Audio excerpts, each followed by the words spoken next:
Olá, sejam bem-vindos e bem-vindas. Eu sou Cíntia Bruneta, conselheira do CNMP e presidente da Comissão de Defesa da Probidade Administrativa.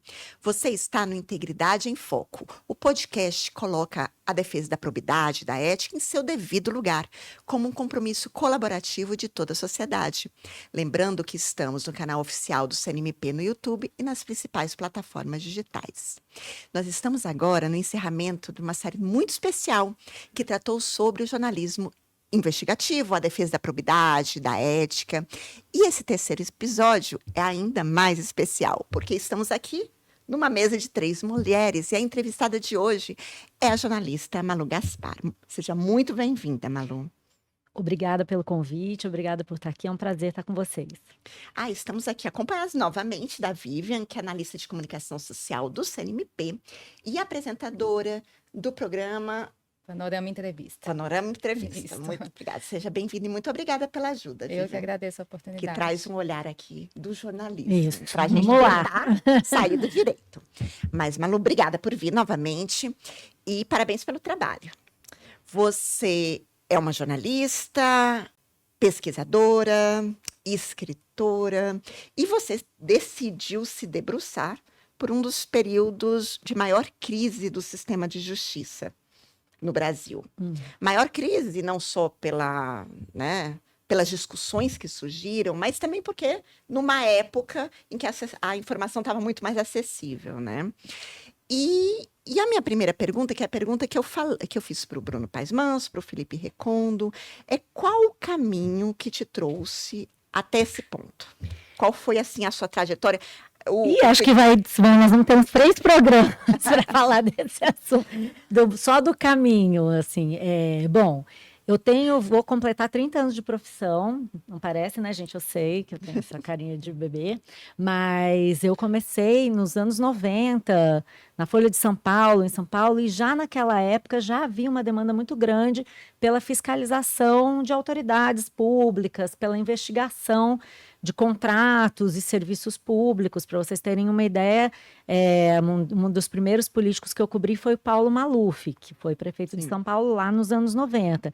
E já naquela época eu sempre tive muito interesse por política e eu sou muito curiosa, automaticamente caí aí nesse trabalho de fuçar informações, investigar, e acabei enveredando por esse meio. Mudei para Brasília em 2000. Também trabalhei com isso, vim na época para cobrir MST, Movimento Sem Terra, que na época era um assunto no noticiário, e acabei, em 2 semanas eu estava cobrindo o caso do TRT, do Luiz Estevão, do Lalau. Parece que tem um imã nesses assuntos, assim. Eu acho que, bom, eu como jornalista, imagino que todo mundo na sua profissão quer fazer diferença para a sociedade, né? Quer deixar uma contribuição, quer ajudar. As boas pessoas. Bom, eu sempre tive muito essa vontade de deixar uma marca, de ajudar, de fazer diferença. Colocar seu tijolinho ali, né? De contribuir de uma forma que realmente atingisse, fazer do meu trabalho uma coisa relevante para todo mundo. E eu encaro mesmo como uma missão, embora seja uma coisa que eu adoro, é o tipo da coisa que eu faria de graça, ser jornalista. Então, eu acabo sempre caindo nesse tipo de assunto, porque acho que dentro da missão do jornalismo, como a de vocês do Judiciário ou do Ministério Público, eu acho que é o que tem de mais nobre a gente ajudar a proteger o interesse público, que no fim, ao cabo, é o interesse é o Estado de Direito, a democracia. Então, eu acredito muito nisso, eu tenho isso como um valor e fui praticando isso meio que automaticamente. Não foi uma coisa que eu pensei para fazer. Eu sempre procurei esses assuntos, investigar, entender como as engrenagens operam, né? Entender como o dinheiro público é gasto, como as decisões são tomadas. E eu acabei indo por aí. Depois de um tempo em Brasília, eu me mudei para o Rio de Janeiro para trabalhar na revista Exame e acabei entendendo, por ter essa minha experiência anterior, como é que o interesse empresarial se vincula ao interesse político e como que nessa intersecção entre o interesse empresarial e o interesse político é que se dão as decisões que mudam o rumo da nossa sociedade. Então, assim, ao longo do tempo, eu passeei mesmo por todos esses casos de investigação, de corrupção, de desvio de recursos, de desvio de função de autoridades. E como você falou, afinal, Mais recentemente, eu participei da cobertura do caso da Lava Jato e escrevi. Eu já tinha escrito um livro sobre o caso do Eike Batista, que tem muito a ver realmente com e até com essa coisa da interação entre os empresários do setor público, mas também da importância de a gente ter um mercado de capitais justo, equânime, em que todos tenham as mesmas oportunidades. E aí, no caso do Odebrecht, eu cobri a Lava Jato, mas o livro é sobre o Odebrecht. Foi muito importante para mim ter essa experiência anterior como cobrindo empresas. E também foi muito importante ter tido essa trajetória, para entender que o momento em que da história que a gente chega ali no Mensalão, no Petrolão, ele é consequência de uma série de avanços e recuos no combate à corrupção, nessa implementação dos controles que dizem respeito à improbidade administrativa, que redundaram ali. Se é verdade que foi uma das maiores crises, também que é totalmente verdade, também foi um dos momentos de maior avanço nas investigações. De aprendizado também, né? Foi muito rico, porque assim, e quando eu escrevi o livro sobre o Odebrecht, ficou muito claro para mim que a gente estava falando de um esquema que vinha à tona, mas que vinha sendo gestado ao longo de décadas. Né? Só para a gente ter um exemplo, eu conto isso no livro. Bom, o primeiro escândalo envolvendo a Odebrecht em termos de contratos públicos se deu ainda na ditadura, na construção de Angra 1. E mesmo com a ditadura, houve uma CPI, houve uma investigação que mostrou como os contratos eram dirigidos naquela época. Mas para vir mais um pouquinho à frente, a gente teve também a CPI das empreiteiras, quando se descobriu que a Odebrecht e outras empreiteiras controlavam o orçamento público e destinavam dirigiam os recursos para as obras das suas empresas, chegavam até a conseguir no Banco Central autorização para maior endividamento de prefeituras. E isso a gente está falando em 1993, 1994. Né? É uma coisa tão antiga quanto a redemocratização do Brasil. Verdade. Veio para e passo. E eu acho que isso é muito importante para a gente entender o ponto em que a gente chegou. E aí, Cíntia, Vivian, não dá para falar desse assunto sem a gente falar que a cada avanço, a cada investigação, a cada descoberta que se faz nesse campo, sempre corresponde uma reação. Né? A Lava Jato nada mais é do que um avanço de todo o aprendizado institucional que foi sendo conseguido ao longo dessas idas e vindas, né? Na CPI da empreiteira. A CPI da empreiteira simplesmente não funcionou, porque as empreiteiras reagiram, mas depois você teve Collor, Fernando Henrique e as privatizações, você teve Mensalão, teve Castelo de Areia, não sei se todo mundo vai se lembrar disso, mas eu me lembro, porque isso fez parte da minha vida. Cada aniversário, tipo, a Lava Jato começou no dia do meu aniversário em 2014, eu vou lembrar sempre. Mas a cada um desses avanços correspondeu uma reação.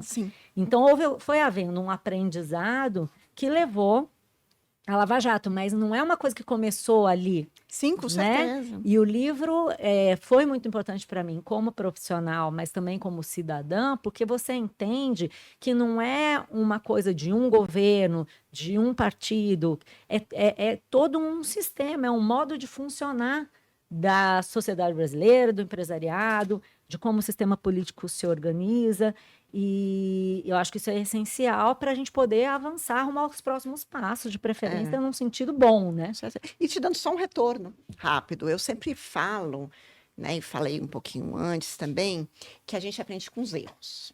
Sempre. Que a gente não aprende com acertos. Não tem como. A gente aprende com os erros, com os desacertos, com as crises. E, inclusive, quando você vai olhar a história da governança e do compliance, né? Quando a gente vai falar da história das empresas, de como são geridas, a gente nota que os saltos qualitativos, os saltos de qualidade, foram nos momentos das grandes fraudes, dos grandes escândalos. Mas para a gente conseguir dar esses saltos, a gente tem que compreender o que aconteceu. E o livro, não porque você está aqui, né? Mas só para dizer que o trabalho que você fez de investigação, ele tem essa função de você parar, assim, responder algumas perguntas de como é que se chegou nesse ponto. Para tentar, claro, dar o salto qualitativo. Mas só um feedback. Mas imagino que seja difícil, né? E a minha pergunta vai justamente ao encontro desse seu comentário. Porque assim, o jornalismo investigativo, ele já muitas vezes impulsionou ou ajudou a desdobrar investigações policiais, investigações institucionais.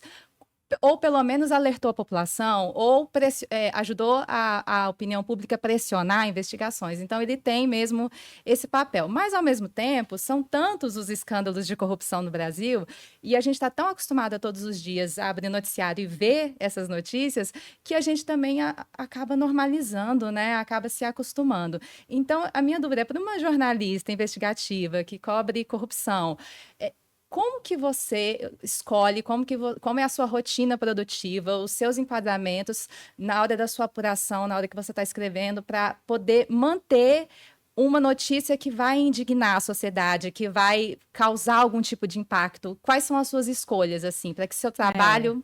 É engraçado porque a gente mora num país em que realmente é preciso fazer escolhas, né? Porque o cardápio de escândalos dele é muito amplo. Verdade. Então, eu procuro escolher, primeiro, assuntos que eu acho que são relevantes, que têm um impacto significativo sobre a atividade do Congresso, ou do Ministério Público, ou do Judiciário, coisas que realmente são importantes. Isso inclui, por exemplo, a gente escolher, sei lá, investigar casos que são maiores. Muitas vezes casos pequenos passam mesmo despercebidos porque a gente não tem mão de obra mesmo, tem braço para investigar tudo que cai na nossa mão. Assim, eu recebo muitas denúncias, principalmente porque hoje eu tenho um blog no site do Globo, esqueci de falar isso, mas é um blog que a gente alimenta diariamente, muitas vezes ao dia, e a nossa prioridade é sempre falar de casos exclusivos. Então, não é só casos exclusivos, notícias e informações exclusivas. Então, muitas vezes a gente não consegue dar conta de tudo e outros colegas estão fazendo outras histórias. Mas a minha prioridade é sempre pelo impacto e também pelo simbolismo. Coisas, às vezes, que não são, vamos dizer, a gente não está falando de bilhões de reais, mas a gente está lidando com coisas que são... revelam como funciona uma engrenagem, mostram como é que são as relações entre os políticos e os empresários. Muitas vezes a gente não está falando de casos muito vultosos em termos de recurso, mas está falando de coisas que são importantes que sejam atacadas, que dizem respeito, por exemplo, à democracia, ou recentemente o tema do assédio e da influência, né, de empresários sobre bancos, sobre empresas estatais. Ele voltou a ser muito importante. Então eu procuro fazer isso. E eu acho que tem um pouco a ver com a minha história, né? Eu tenho uma predileção por assuntos que possam ajudar nessa evolução institucional. Por exemplo, eu me preocupo quando a gente vê hoje no Brasil tentativas de relaxar a governança de fundos de pensão, por exemplo. Olha só, nesse caso, a gente tem não só uma questão de preservar avanços que foram conseguidos depois de operações como a Lava Jato e a Greenfield, que melhoraram a governança dos fundos de pensão, melhoraram a governança da Petrobras e tudo, mas a gente também está falando de casos que envolvem centenas de milhares de pessoas, que são os aposentados que contribuíram ao longo dos anos para esses fundos de pensão. Então, aí eu vejo uma coisa importante, que é mostrar para a sociedade que, se a gente não ficar alerta, todos os avanços que a gente conseguiu podem ser perdidos, né? Porque o sistema... É até ruim falar esse termo, porque é um termo muito gasto. Mas todo mundo que é investigado, né, o crime, ele sempre reage em relação a quem está investigando. Vocês que trabalham com isso sabem que é assim. Então, é um embate permanente. Então, quando tem um caso desses, eu me empenho, eu procuro. Por quê? Como você falou, nesse cipoal de escândalos que a gente vê no Brasil, muitas vezes os meus colegas estão empenhados no dia a dia. E essas pautas que são relevantes, mas não estão necessariamente na cobertura diária, elas podem se perder. E eu acho que pela minha história eu olho e falo, não, isso é importante, vamos pegar, vamos abraçar, porque tem todos esses elementos que eu te falei, tem impacto sobre muita gente, é importante para manter os avanços que a gente conseguiu e é muito relevante para que as pessoas entendam como o sistema político funciona. Porque hoje no Brasil a gente tem muito com a polarização e com toda essa dinâmica das redes sociais, a falta de formação política do brasileiro médio, que já era um problema, se acirrou ainda mais, né? Com a polarização política, você tem fã de políticos. As pessoas resolvem esquecer que elas têm que analisar com frieza, com racionalidade, o que elas estão escolhendo para elas, para governar o dinheiro delas, o plano de saúde delas, o SUS, seja o que for, a escola do filho, tudo isso que a gente está falando afeta o dia a dia das pessoas. E eu acho que elas meio que esquecem, né, com toda essa sobrecarga de informação que a gente tem nas redes sociais e hoje a dinâmica da política, vira uma coisa de fla-flu. E eu acho que assim, isso é uma outra coisa que eu também busco no meu trabalho. Puxar para um mínimo de racionalidade, né? Essa coisa de ser fã de político não leva ninguém a nada, mas hoje é isso. A investigação ela ocorre conforme o alvo e não conforme a gravidade do que está se falando. Então, eu não sei se eu consigo isso sempre, mas esse é um outro valor que eu procuro perseguir. Então, são muitas coisas, tem muito do julgamento subjetivo, de olhar e falar isso é importante, isso não é. Mas, em geral, é isso, relevância, o que tem de simbólico, o que ajuda a melhorar a compreensão do cidadão sobre os governantes, os políticos, as instituições. Eu acho que é por aí. Agora, a informação de qualidade não é facilmente acessível, imagino, né? E falo aqui não a informação que eu, né, que não sou jornalista, tenho acesso, mas até as informações que estão disponíveis. Então, eu imagino... Você está falando do acesso a fontes? A fontes. Eu imagino que seja um grande desafio ultrapassar essas barreiras. Sim, é um aprendizado diário que tem a ver, em parte, com experiência, porque você tem que ir aprendendo como as coisas funcionam, você tem que saber mapear os interesses, né? Quem quer te dar aquela informação, e uma vez conseguida uma informação, porque isso é uma coisa que também muito se fala, né? E eu acho super importante esse espaço para esclarecer. O jornalismo tem interesses, as pessoas têm interesses. Sim, todo mundo tem interesses. Na sociedade, todo mundo tem interesses. Isso é tão velho quanto andar para frente. Todas as nossas fontes têm interesses. Muitas vezes alguém te passa uma denúncia querendo atingir um inimigo, um adversário. E na minha compreensão das coisas, está tudo bem, desde que você, como jornalista, siga o seu papel e exerça a sua profissão da melhor forma possível, que é, uma vez recebida uma informação, checar, verificar, saber se aquilo é verdade. Né? E se aquilo é uma informação de interesse público, né? Nós não podemos ser instrumentos de vingança, isso está completamente errado. Mas, muitas vezes, de uma vingança parte uma informação relevante. Também existe uma coisa que, com o tempo, a gente aprende a cultivar, que são relações de confiança. Né? Embora a gente fale muito do sistema político e que as pessoas, a gente que vive nessa engrenagem de Brasília está acostumado a ver podridão em tudo, a verdade é que vocês, como membros do Ministério Público, sabem que assim como eu me vejo como uma pessoa razoavelmente idealista, movida por um sentido de missão, muita gente que está em Brasília ou que está em instituições públicas também é movida pelo desejo de servir ao público.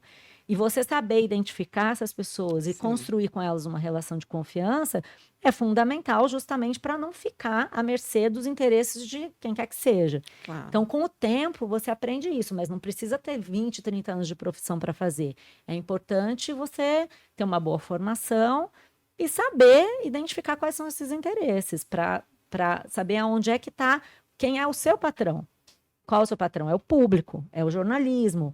E eu acho que parece ingênuo falar isso num momento como hoje, né, em 2025, mas não é nada ingênuo. Eu acho que isso é super difícil e sofisticado. E quando você consegue fazer direito, você sobrevive a todos os interesses e a todas as pressões que existem. Porque o nosso trabalho também enfrenta muita pressão. Pois né? Que fator você acha que te blinda? Eu estava há pouco falando que o que eu entendo que me blinda é exatamente o fato de eu ser muito transparente. Sem Eu sou a dúvida. primeira que falo mal de mim. Acho que a Então, eu não lealdade sei. com as pessoas, franqueza a respeito dos seus objetivos. Acho que tem que ter uma coerência, né? E aí você tem que saber de que lado você está. Uma vez que você está desse lado, você não vai pular a cerca para, tipo, amanhã você comete um desvio e tal, e depois você volta e quer se arvorar protetor do interesse público. Você tem que escolher o lado que você está. Toda escolha envolve renúncias, sacrifícios. Obviamente que se eu achasse que isso era aceitável, poderia estar viajando para o exterior, paga por empresários para participar de eventos, por exemplo, que é uma coisa que eu critico. Então, eu acho que a gente tem que manter coerência, né? E eu acho que isso me blinda, assim como a franqueza com a qual eu trato das questões, a independência. Agora, claro, se o meu trabalho tivesse cheio de furos e eu tivesse escrito coisas que não se sustentam, que não tivessem sustentadas nos fatos, por mais que eu fosse uma pessoa decente, eu poderia não sobreviver na Sim. profissão. Você precisa ter um cuidado na informação que você publica. Eu acho que isso é o que me mantém há 30 anos fazendo o que eu faço. Agora, claro que é difícil, né? Não é fácil. Mas eu acho que eu acostumei, assim, eu não me incomodo, assim, também tem isso, acho que a gente costuma chamar isso de couro grosso, né? É. Você tem que ter couro grosso, porque é um embate permanente, você não está lidando com pessoas que têm poder econômico, poder político, é necessariamente isso. Então, se você se intimidar com isso, você não vai a lugar nenhum. E se você ficar com medo de ameaça, de telefonemas, Sim. e de pressão, aí você não faz nada. Então tem que lidar com isso como se fosse natural, sem diminuir, porque isso é uma espécie de análise de risco diária, né? Sim. Mas lidar com isso com a frieza que a coisa merece. Assim, olha, meu papel é esse, eu não quero passar por cima de ninguém. Humildade, eu acho acima de tudo, né? Se tem uma coisa que a gente aprendeu com toda essa crise da Lava Jato, é que toda vez que você se sente maior do que o seu cargo, maior do que o seu sapato, maior do que a sua cadeira, você se dá mal, Sim. né? Porque aí é que te pegam. Esse é o tipo de deslize mais comum, né? Não diz o advogado do diabo que a soberba é o pecado preferido. É isso, assim, a gente tem que ter clareza de quem a gente é e do papel que a gente ocupa. Esse é o primeiro passo. Malu, eu tenho uma curiosidade sobre o seu trabalho. Você ficou muito conhecida e admirada pelos seus livros. Você também tem uma habilidade narrativa ímpar, é uma especialista em escrever perfis, já trabalhou com jornalismo literário. É mais fácil ou você encontra recursos mais interessantes em explicar os problemas do Brasil, né, as complexidades do Brasil nessa interface entre jornalismo e literatura? Olha, eu costumo dizer que eu adoraria ser ficcionista, romancista, mas não teria talento para inventar o que o roteirista do Brasil inventa, gente.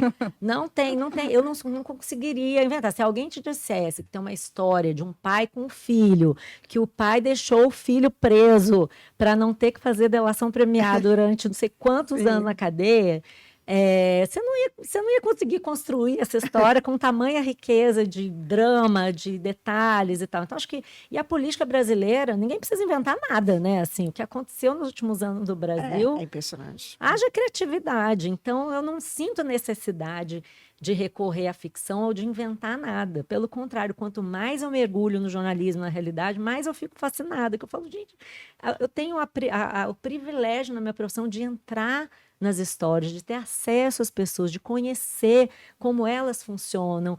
E a coisa que você chamou de literatura, sim, eu acho que eu recorro a recursos para tornar a história mais interessante para as pessoas. Então, tipo, ao invés de dizer para você que eu vou contar a história da Odebrecht, do principal caso de corrupção que já existiu no Brasil e no mundo até então, você vai falar, aham, você fica até com um pouco de preguiça. Ai, corrupção, empresa, política, ai que saco. Mas se eu vou te contar a história de um clã, de um pai que abandonou um filho, de um filho que se vingou do pai, que isso destruiu o maior império empresarial da história do Brasil, aí você vai ficar um pouco mais interessada. Você tem uma novela aí, isso é uma história de gente, todo mundo tem uma família complicada, Sim. um filho que briga com o pai. Então, é só um jeito de contar a história. Que no fundo, você lê a história, você se preocupa com o filho, você se preocupa com o pai, com a família, com quem está traindo quem, mas no fundo está entrando ali junto toda essa informação do maior escândalo de corrupção que já existiu. Você aprende a contar histórias, né? E eu acho que eu tenho muita vontade e muito interesse. Quando você se apaixona pela história, com um pouco de treino e perseverança, você consegue passar isso adiante, né? Mas tem que entender o que você está fazendo. Você não está contando uma história de um caso de corrupção, você está contando uma história de um pai, de um uma família. filho, um drama. Que desde Hamlet, sei lá, né? A história mais velha do mundo é filho que briga com o pai, É né? verdade. É verdade. Ai, puxa, a gente poderia ficar aqui tanto tempo, né, Malu? Mas, infelizmente. Gente. Eu, na verdade, vou te carregar para outro Tá compromisso bom, agora, depois a né? gente vai tomar um café, né? E aí eu conto para vocês os Mas bastidores. muito obrigada por estar aqui hoje. Foi um grande prazer. Aprendi prazer foi demais e meu. parabéns pelo trabalho. Obrigada. Parabéns. Obrigada. Muito Carolina. obrigada, Eu que Vivian, agradeço. E você que nos assiste pode e deve participar do Integridade em Foco, indicando convidados, sugerindo perguntas, temas, enfim. Lembrando sempre que estamos no canal oficial do CNMP no YouTube e nas principais plataformas digitais. Eu vejo vocês no próximo episódio. Até já!